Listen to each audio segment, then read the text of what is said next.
Iya, salam sejahtera bagi saudara sekalian. Saat ini kita akan membahas satu topik yang sangat menarik. Salah satu tokoh yang senantiasa diperbincangkan dari saat ke saat. Satu tokoh yang luar biasa yang harus kita pelajari, kita selidiki asal-usul daripada satu tokoh ini. Bagaimana kisahnya? Mari kita ikuti pembahasan selanjutnya. Saudaraku, di dalam layar telah ditampilkan dalam mempelajari Alkitab, kita memperhatikan hal-hal tertentu agar kita memahami apa sebenarnya Alkitab itu. Di dalam Alkitab ini ada beberapa penuntun yang perlu diperhatikan agar kita boleh mengerti dengan baik yang dimaksud di dalam Alkitab.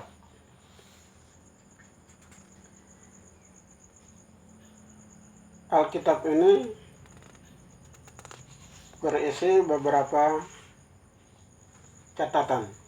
Yang pertama kita perlu perhatikan adalah Alkitab ini terdiri dari pokok bahasan. Yang mana yang disebut pokok bahasan? Yaitu adalah seperti ini. Ini adalah pokok bahasannya. Ini adalah pokok bahasannya. Dan di sini adalah pokok bahasannya. Kemudian hal yang perlu kita perhatikan juga yang kedua adalah konteks pembahasan. Misalnya di sini saya tampilkan Wahyu pasal 12. Yang dimaksud dengan konteks pembahasan adalah ayat-ayat yang di dalam Wahyu pasal 12 ini. Itu yang dimaksud dengan konteks pembahasan. Kemudian hal yang ketiga adalah teks pembahasan. Apa yang dimaksud dengan teks pembahasan adalah setiap ayat yang terdapat di dalam pasal 12 ini. Yang ketiga dan yang keempat adalah referensi pembahasan. Yang disebut dengan referensi pembahasan adalah yang tertulis di bawah ini. Saudara boleh melihat yang tertulis di bawah ini adalah yang dimaksud dengan referensi pembahasan. Artinya, di dalam referensi pembahasan ini ada ayat-ayat yang akan berhubungan dengan konteks pembahasan ini dan perikop atau kop pembahasan ini. Jadi saudaraku, apabila ada satu ayat yang saudara tidak pahami, saudara tidak mengerti, jangan saudara mengambil kesimpulan berdasarkan satu ayat saja. Tapi ayat itu harus terlebih dahulu dihubungkan dengan konteks daripada pembahasan ini.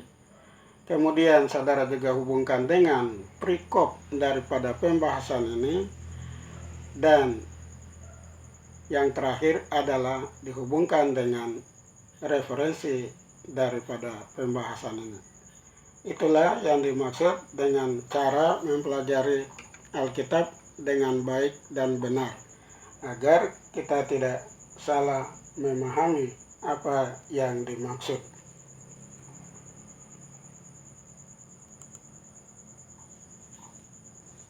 Di dalam Alkitab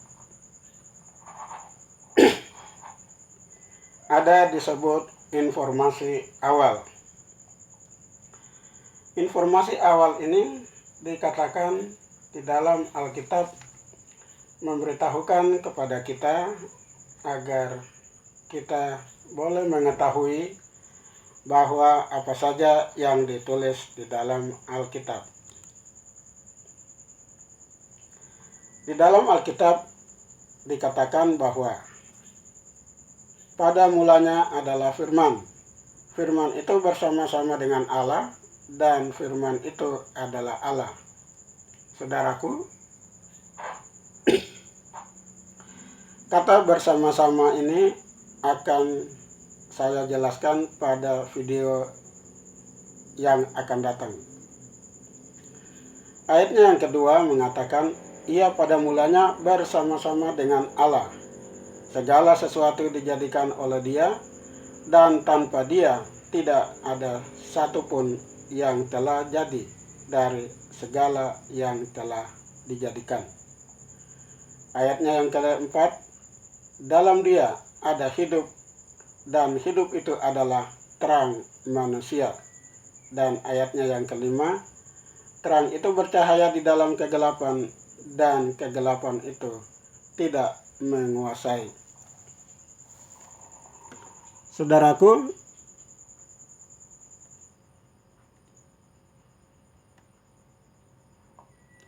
kita kembali dulu ke awal, bahwa judul daripada pembahasan ini adalah siapakah Yesus itu? Manusia atau Allah? Oleh sebab itu, saudaraku, kita harus menyelidiki dengan baik dan benar siapa sebenarnya Yesus itu. Tadi saya sudah katakan bahwa kita harus mempelajari Alkitab itu dengan baik dan benar, karena Alkitab itu berisi pembahasan, konteks pembahasan, teks pembahasan, dan referensi pembahasan. Oleh sebab itu, kita akan menyelidiki dan kita cari tahu siapa sebenarnya Yesus itu, manusia atau Allah.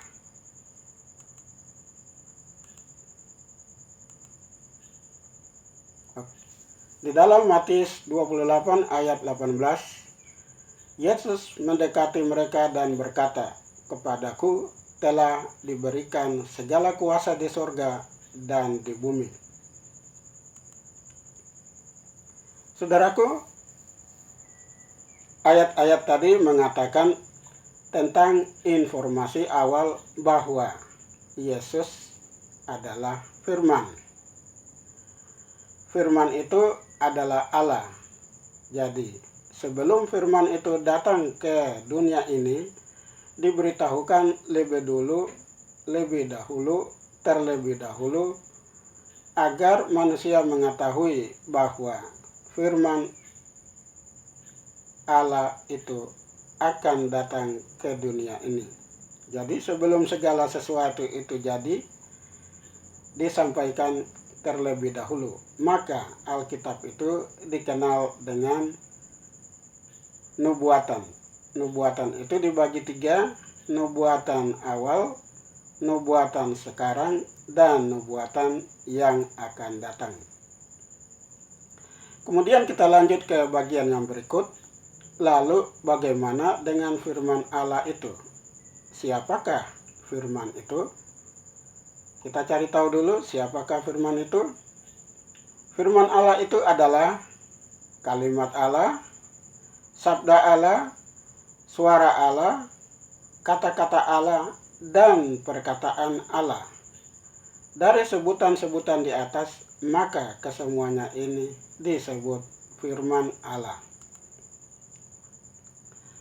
Informasi kedua, firman itu telah menjadi manusia.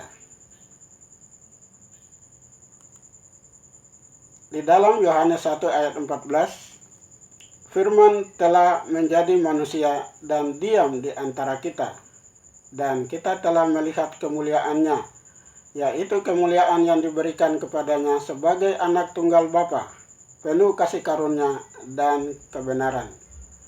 Firman-Nya Allah itu diutus ke dunia ini membawa misi kemanusiaan agar dapat bertemu langsung dengan manusia, dan dalamnya manusia mendapatkan kasih karunia.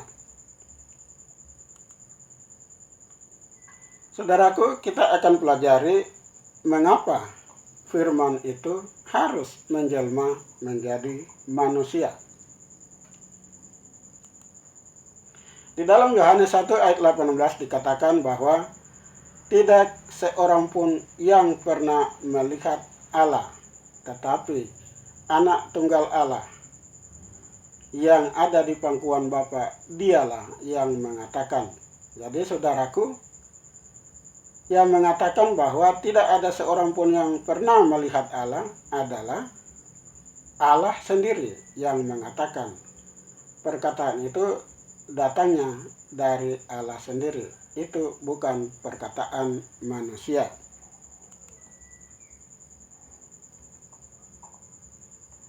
Sekarang kita masuk kepada mengapa firman Allah itu menjelma menjadi manusia. Kita tahu bahwa maka firman Allah itu perlu menjadi manusia agar dapat bertemu secara langsung dengan manusia. Untuk menjadi manusia itu perlu suatu proses. Apa proses itu? Proses itu adalah proses penjelmaan. Sekarang bagaimana dengan proses penjelmaannya? Mari kita ikuti penjelasannya.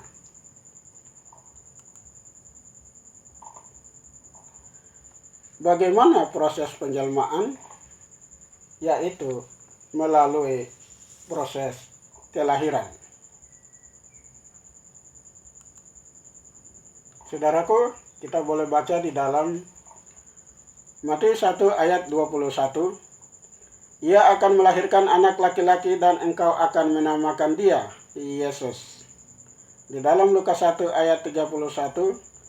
Sesungguhnya engkau akan mengandung dan akan melahirkan seorang anak laki-laki dan hendaklah engkau menamai dia Yesus. Manusia yang dilahirkan itu bukan manusia yang biasa atau manusia sembarangan, tetapi manusia yang berkuasa dan tidak berdosa. Saudara, ada 3 kriteria tentang manusia yang dimaksud adalah sebagai berikut. Kriteria yang pertama adalah manusia itu datang melalui proses penjelmaan itu. Tujuannya adalah yang pertama, mengampuni dosa manusia. Bukan saja mengampuni dosa umat manusia, tetapi manusia itu juga disebut dengan nama Anak Allah yang Maha Tinggi. Bukan itu saja, tapi ada satu lagi yang disebut dengan Kudus, Anak Allah tidak berdosa. Jadi saudaraku, ini adalah 3 kriteria yang dimaksud dengan manusia itu. Jadi firman yang menjelma menjadi manusia itu, itulah 3 kriteria dari manusia itu. Jadi bukan manusia sembarangan. Mengapa disebut Yesus? Kita perlu tahu bahwa Alkitab mengatakan bahwa engkau akan menamakan dia Yesus. Oleh sebab itu kita cari tahu kenapa manusia itu disebut Yesus. Ayatnya yang pertama, Matius 1 ayat 21 dikatakan bahwa karena dialah yang akan menyelamatkan umatnya dari dosa mereka. Saudaraku, tidak ada seorang manusia pun yang dapat mengampuni dosanya sendiri dan dosa orang lain. Kita juga baca di dalam Lukas 1 ayat 32 mengatakan Anak Allah yang Maha Tinggi. Tidak ada seorang manusia pun yang dapat menyamakan dirinya dengan Allah. Yang ketiga adalah Lukas 1 ayat 35 mengatakan disebut kudus anak Allah. Artinya, tidak ada seorang manusia pun yang mengaku tidak berdosa, karena semua manusia telah berbuat dosa. Kita boleh baca di dalam Roma 6 ayat 23. Sebab upah dosa ialah maut, tetapi karunia Allah ia hidup yang kekal dalam Kristus Yesus Tuhan kita. Saudaraku, sebelum kita melanjutkan pembahasan ini, kita mengikuti dulu yang satu ini.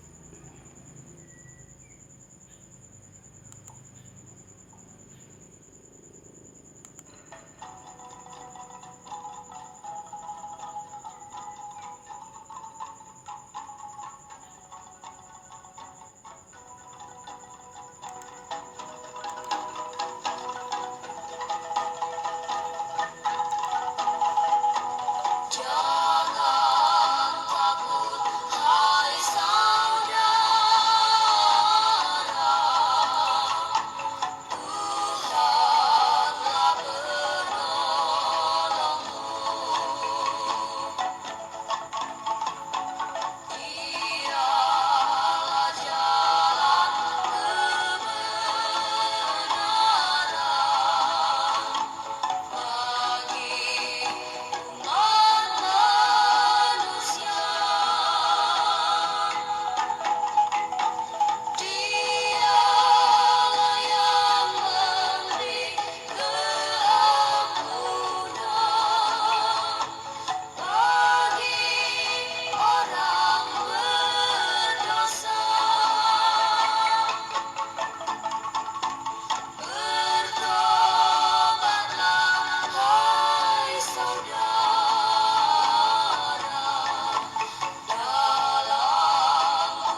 Ya, saudaraku, kita lanjut.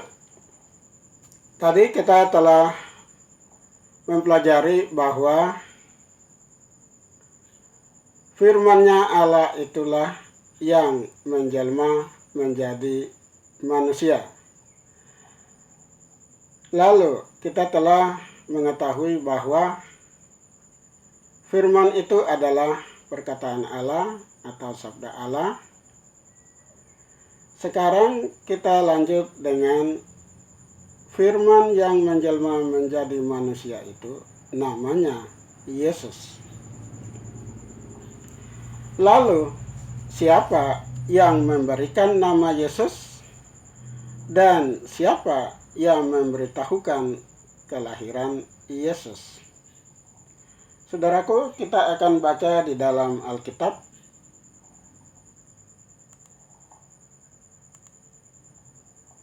Di dalam Lukas 1 ayat 26 sampai 31 mengatakan, dalam bulan yang ke-6, Allah menyuruh malaikat Gabriel pergi ke sebuah kota di Galilea bernama Nazaret.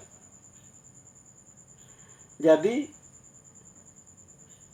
yang memberikan kabar kepada seorang wanita yang bertunangan dengan Yusuf dari keluarga Daud, namanya Maria. Ketika malaikat itu masuk ke rumah Maria, ia berkata, "Salam, hai engkau yang dikaruniai, Tuhan menyertai engkau." Maria terkejut mendengar perkataan itu, lalu bertanya di dalam hatinya, apakah arti salam itu? Kata malaikat itu kepadanya, "Jangan takut hai Maria, sebab engkau beroleh kasih karunia di hadapan Allah. Sesungguhnya engkau akan mengandung dan akan melahirkan seorang anak laki-laki, dan hendaklah engkau menamai dia Yesus." Saudaraku, kita sudah mengetahui bahwa yang memberikan nama Yesus itu adalah Allah sendiri. Allah menyuruh malaikat Gabriel datang kepada Maria untuk memberitahukan bahwa proses penjelmaan itu melalui sebuah kelahiran manusiawi, yaitu Maria. Tetapi saudara, kita baca bahwa Maria itu mengandung dari Roh Kudus, dan anak yang dilahirkan itu dinamai Yesus.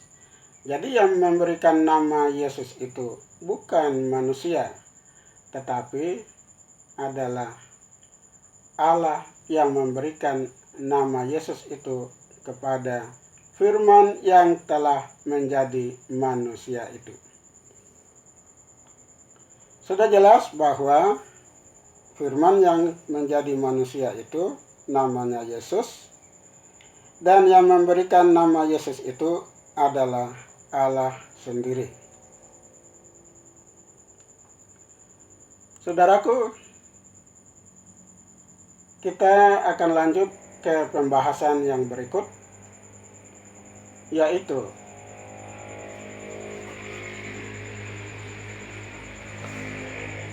selama ini banyak orang bertanya-tanya tentang siapakah Yesus itu, dan apakah Yesus itu Tuhan, atau mengapa Yesus bisa mati, atau Allah bisa mati. Oleh sebab itu, saudaraku, kita akan mengikuti penjelasan selanjutnya.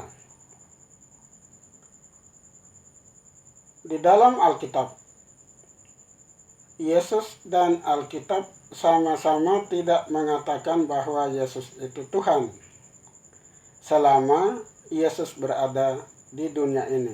Karena satu, firman Allah itu kekal untuk selama-lamanya.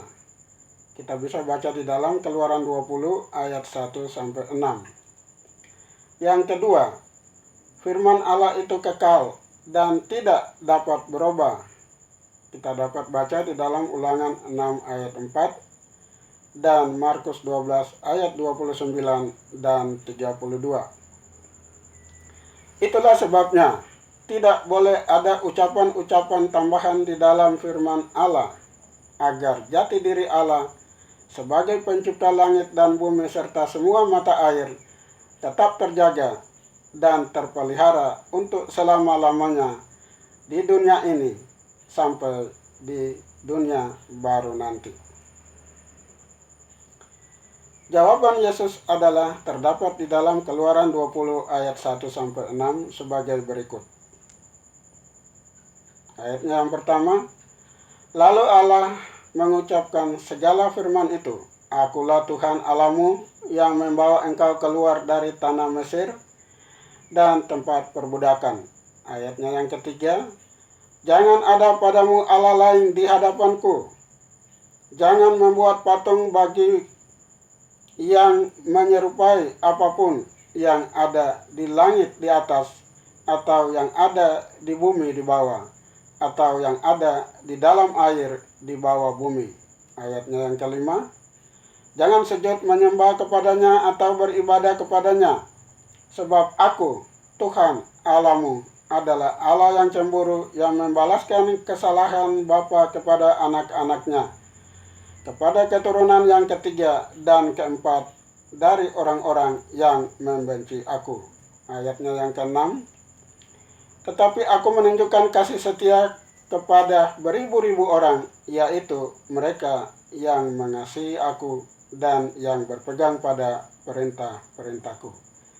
Jadi, saudaraku, alasannya mengapa di dunia ini Yesus tidak mengatakan bahwa dia adalah Tuhan, sebagaimana di Alkitab juga tidak mengatakan seperti itu. Karena kalau dikatakan seperti itu, maka Yesus akan melanggar firman-Nya sendiri yang mengatakan bahwa firman itu kekal untuk selama-lamanya. Oleh sebab itu, jati diri Allah tetap dipegang, tetap dipelihara untuk sampai selama-lamanya. Kemudian kita datang kepada jawaban Alkitab adalah terdapat di dalam Keluaran 20 ayatnya yang ke-7. Jangan menyebut nama Tuhan Allahmu dengan sembarangan, sebab Tuhan akan memandang bersalah orang yang menyebut namanya dengan sembarangan. Jadi, Yesus maupun Alkitab tidak dapat menyebutkan bahwa Yesus adalah Tuhan, karena hal itu akan bertentangan dengan firman Allah yang telah disampaikan terlebih dahulu kepada nabi-nabi di dalam Ulangan 6 ayat 4. Dengarlah, hai orang Israel, Tuhan Allah kita, Tuhan itu Esa. Kemudian dilanjutkan di dalam Markus pasal 12 ayat 29 dan 32 mengatakan demikian. Jawab Yesus, hukum yang terutama ialah, dengarlah hai orang Israel, Tuhan Allah kita, Tuhan itu Esa. Lalu kata ahli Taurat itu kepada Yesus, tepat sekali guru, benar katamu itu, bahwa dia Esa, dan bahwa tidak ada yang lain kecuali dia. Mengapa demikian? Karena Alkitab telah menjelaskan kepada manusia sebagai berikut.